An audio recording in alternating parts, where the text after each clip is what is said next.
got a vintage box and we've put the circuitry inside now. So all the batteries are enclosed and they can be accessed underneath by a little flap. So we just put a bit of volume. There's two knobs, one larger one, one smaller one. So we've got volume, we've got the scan button. The scan button can be used to set up the radio to suit your region. You can choose to use that if you want to get more activity through on the channels, or if you want to leave a white noise, you can just leave it as it is and use it from region to region. So we'll put a little bit of volume on.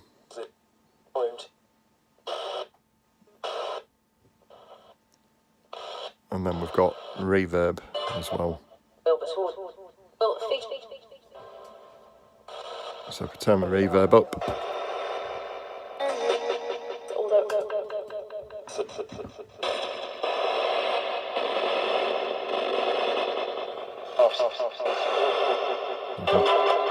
You said it sounds so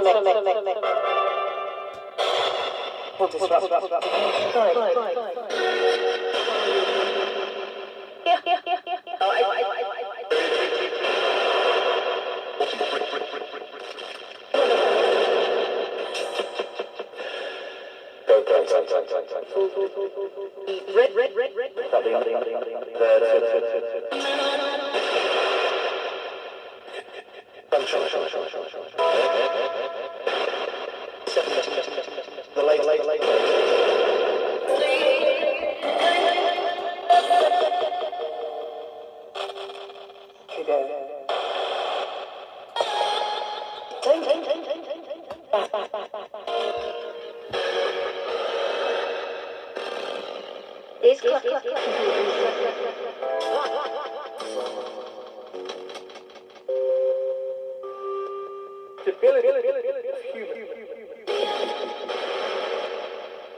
Started.